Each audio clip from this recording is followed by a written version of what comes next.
Guys, Uncle Dana cooked yet again. We have some interesting news, and I'm going to be breaking down the fights that Uncle Dana announced. We are in for a treat. First of all, we're going to talk about the most important fight out of all of them, or shall I say the biggest fight out of all of them. The new era begins. As you guys know, Jon Jones officially vacated and retired maybe a month ago now, only to unretire. But it doesn't matter, because on October the 25th, 2025, Tom Aspinall will be taking on Cyril Gane for the undisputed heavyweight championship of the world. And as soon as that clock starts, the new era has begun, and Jon Jones is no longer the heavyweight UFC champion, and there will no longer be an interim champion. So, interesting matchup. To be honest, I know a lot of people are going to count Cyril Gane out. These guys were meant to have fought a long time ago. Tom wanted the fight, but I don't think Cyril was too interested, because he didn't feel as if Tom deserved it at the time, which is fair enough. But, you know, we're in the fighting business. Sometimes, you know, especially if you're ranked, you know, maybe between 5 and 10, you might have to fight someone that's very low in terms of the rankings. But that's how the game goes. But we finally get the fight. Aspinall versus Gane. And I know a lot of people, well, you know what, Gane is the number one contender. So as much as, you know, people can complain and, you know, talk shit,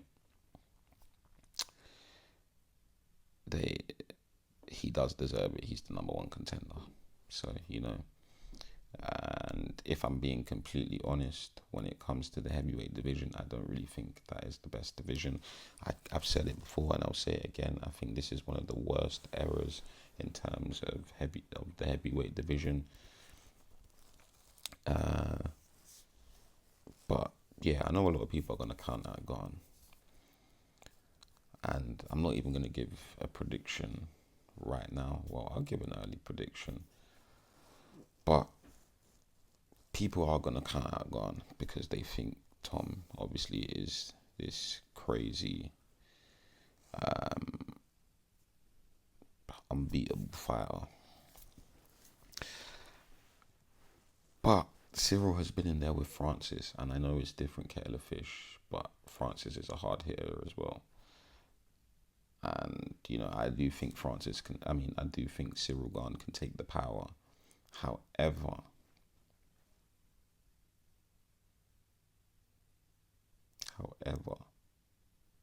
sorry guys, I thought I was bugging and I heard something. However, Gane has very good footwork. He is quite quick for a heavyweight, so is Aspinall. I do feel like Aspinall has the better hands, and obviously he can wrestle. But I do think if Tom stands up, I do think it favours. I think the longer it stays standing up, the more it favours Gane. That's just my opinion. However, if Gane does get caught, I do think we will see him tested for the first time, because we've never really seen him hurt except for what's his face when he fought Tai Tuivasa. I think Tai Tuivasa hurt him a little bit. And to be honest, I think for Tom, he has to get this done. Well, we haven't seen Tom go past what 2 rounds around. So it's like, for me, I feel like the longer it stays standing up and the longer the fight goes on, the more it favours Cyril Gane. Obviously, I do think Tom has the skill set to beat Gane, but I also feel like Gane has the skills to deal with the style of Aspinall. So it's a very interesting matchup. They're both explosive guys, but I would say Tom is a bit more explosive. But it's a very interesting fight. I feel like if it does go longer than 2 rounds, I think Tom will and should mix in the wrestling, to wear on Tom, wear on Gunn, or you could take a different approach and come out wrestling heavy from the beginning. But I don't see that happening. I think Tom just has a clear idea of what he wants to do and what he wants to get done. And to be honest, if Tom does beat Cyril Gane, he is going to be the heavyweight champion for a while, because I don't see anybody else beating him. I do feel like Cyril has the biggest chance of winning. I know a lot of people, don't get me wrong, I would like to see Derek Lewis versus Tom Aspinall, just to see how Derek Lewis does, but I do feel like Tom would get the win in that one. But anyways, Tom Aspinall, Cyril Gane for the heavyweight championship of the world has been confirmed at UFC 321. We also have another card that's been announced. A few fights have been announced on that card, and that is UFC 320. We have the main event, which is Ankalaev versus Pereira 2. This is going to be in Vegas, so this is going to be a very big card. This is in early October the 4th. So October's looking good. I'm not going to lie, October's looking good in terms of fights. This is interesting because Pereira needs this win. He needs to get his belt back. And listen, I know styles make fights and whatnot, but looking at the first fight, which I will watch back before I give my actual breakdown and prediction of this fight, I do believe there was something off with Alex Pereira. I don't know whether that was an injury or what, but he just looked very flat. He looked tired. Obviously, I know, listen, styles make fights, so maybe that was just down to Ankalaev's game plan. Because every time something doesn't go right, you can't say, oh, it's you. Because you might have tried everything that you know, but maybe the other guy's just better than you, and maybe that the other guy's style is just your kryptonite. But I do believe Alex Pereira can make a lot of adjustments going into the rematch, and I do believe we will see a better version of Alex Pereira. You got to remember, Alex has been very active, and sometimes when you're very active like that, sometimes you need a break. It's like Izzy. But when you're a fighter of the level of these sort of guys, you want to be active, because the more active you are, the better you get. But then at the same time, sometimes you do need a break, because essentially you're just burning yourself out. But going into the rematch, I do believe Alex Pereira will get the job done. I do think for him to get the job done, though, he has to be on the front foot. He can't let Ankalaev back him up like he did in the first fight. And I don't feel like Alex Pereira does. He has very good boxing, yeah, but this is in a cage. This is in the octagon. I feel like when he gets pushed back, he doesn't have the greatest defense. I feel like Alex, what's so crazy? They say your greatest defense is offense, and I do believe Alex Pereira's great. Don't get me wrong, some guys have beautiful defense, great defense and defense, and they can slip shots and counter. But I don't think Alex Pereira is really a counter fighter. I believe Alex Pereira fights best when he's pushing you back, he's in your face, he's throwing his jab to the head, jab to the body, throwing his low kicks, stalking you down. So I do believe going into this fight, he has to be on the front foot. And don't get me wrong, when Alex is on the front foot and he gets into his rhythm, that's when his defense is better, because he actually slips shots a lot better and defends shots a lot better, because obviously you've got your opponent trying to counter and it's easier to see those shots. But yeah, I feel like Alex Pereira will get the job done. I know the whole world wants to see Alex Pereira get the job done. It's mad. I wasn't an Alex Pereira fan when he fought Izzy, but I'm a very big fan now. I love the sports, mixed martial arts. So, you know, obviously some guys, I will never like them. But I do like Alex Pereira, and it'll be good to see him back in the win column. So I'm picking him to win for that fight.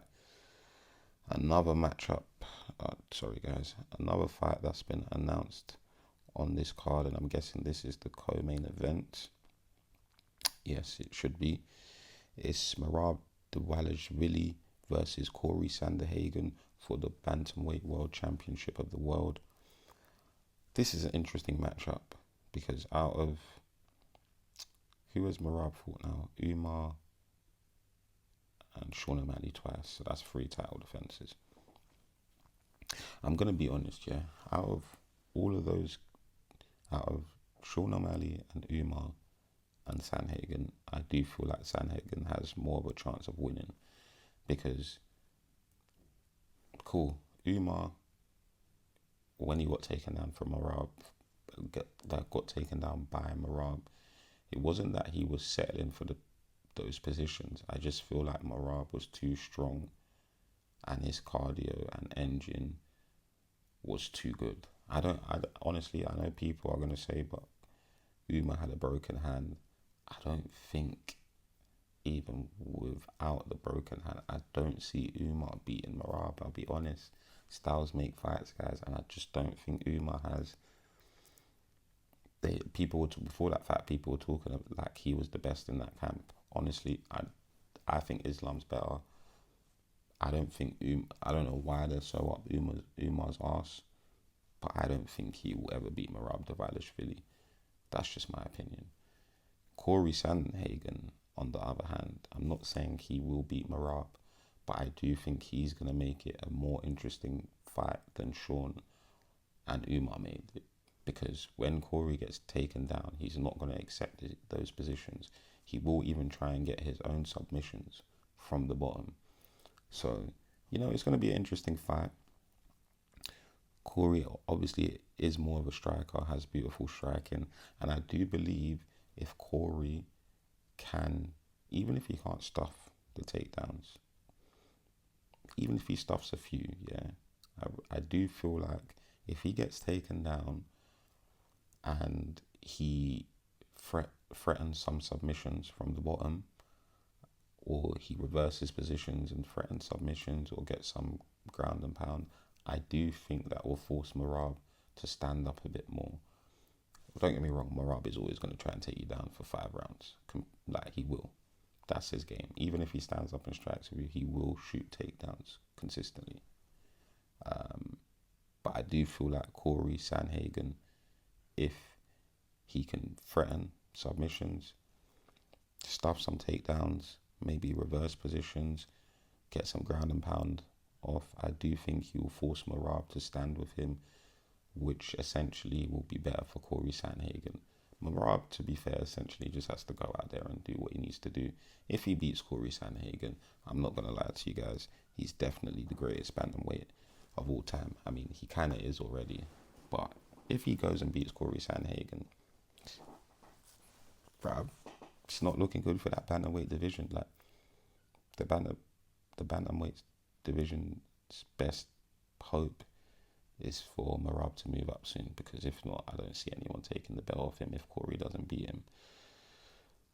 But as of now, I'm probably going to go with Merab Dvalishvili to win that one, although I am a big fan of Corey Sandhagen and I would like to see him win, and I do think he would do much better than Umar and Sean O'Malley. And then lastly, the last fight that was announced, which is on UFC 320 as well, is Yuri Prohaska versus Khalil Roundtree Jr. This is an interesting fight because we've got unorthodox versus essentially orthodox. Khalil has very good Muay Thai. The thing is, he ain't going to be able to fight Yuri the way he fought Khalil. I mean, the way he fought Jamal. Because Yuri will force the fight, whether Khalil likes it or not. And Yuri will be in your face. Yuri is not really scared of putting himself into the fire. So this is going to be a very, very, very good fight. It's going to be a banger of a fight. Obviously, they've both lost to Alex Pereira. Khalil did go the distance. No, Khalil did last longer than Yuri against Alex Pereira. But I'm going to be honest, guys. I feel like if there was no Alex Pereira, Yuri would have been the champion and he would have been the one to face Magomed Ankalaev. Can he beat Ankalaev? I don't know. But Yuri just has this awkward style, man. And you see why Yuri will be hard to beat for a lot of guys. Forget the skill. It's the sheer heart and the willingness to throw himself in the fire. And because he likes to do that, some people don't like that. And some people can't handle that. Some people prefer to, like Khalil, when he fought Jamal, he essentially just wanted to pick him apart. He didn't really want to engage like that. But Yuri is going to force him to engage. And I do feel like Yuri does well in chaos. That's his world. As much as it's going to be a banger of a fight and it's going to be very technical from Khalil, I do see Yuri getting this one done. And even the way Yuri throws his shots, they're from awkward angles. Like even his jab, he'll throw his jab from his hips. So all of this stuff and the awkwardness and the fact that he's willing to put himself in the fire, I do see Yuri winning this one. And the thing is, Yuri will try and take Khalil down if he can. 100%. So, and this is 3 rounds. It's not 5 rounds. So I do see Yuri winning this one. It's going to be a banger of a fight though, for sure. And I look forward to it. I hope you guys look forward to it. But Uncle Dana cooked, made some big announcements. Hopefully the next announcement we get from Dana is maybe Islam versus JDM and maybe Ilya against whoever, because at this point we don't really care. We just want to see Ilya dish out smoke.